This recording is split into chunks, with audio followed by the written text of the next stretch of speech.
স্বামী যদি বউয়ের বিশ্বাস ধরে রাখে, বউকে রেসপেক্ট করে, সম্মান করে, কেয়ার করে, তাকে মূল্যায়ন করে, তবেই বউ তার স্বামীর খেদমতটা মন থেকে করতে পারে, স্বামীকে মন থেকে ভালোবাসতে পারে, শ্বশুরকে সম্মান করতে পারে, শাশুড়ির যত্ন করতে পারে, পুরো ঘরটাকে সে আগলায় রাখতে পারে। কিন্তু স্বামী যখন বেইমান হয়, চিটার হয়, বাটপার হয়, ব্যবহার ঠিক না হয়, আচরণ ঠিক না হয়, অনেস্ট না হয়, স্ত্রীর প্রতি যত্নশীল না হয়, তখন একজন মেয়ের যে যত্নশীল হওয়ার মনোমাইন্ড, তার যে একটা যত্নের ভালোবাসার মনোমাইন্ড, সবকিছুই নষ্ট হয়ে যায়। ঠিক কিনা বলেন?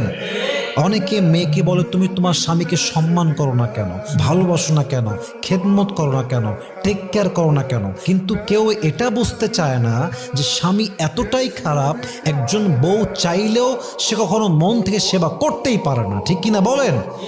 অতএব স্বামীর বোঝা উচিত, আমি যদি আমার ওয়াইফের থেকে যত্ন পেতে চাই, তাকে আমার যত্ন করতে হবে। যদি আমার ওয়াইফের থেকে আমি বিশ্বাস পেতে চাই, তাকে আমি যে বিশ্বস্ত এই ফিল তাকে দেওয়া লাগবে। অতএব একতরফা সব কিছু হওয়া যায় না, একতরফা সব কিছু হয় না। স্বামী যদি ভালো হয়, তবেই একজন স্ত্রী তার বেস্ট লেভেল থেকে সেবা করতে বাধ্য হয়। ঠিক কিনা বলেন?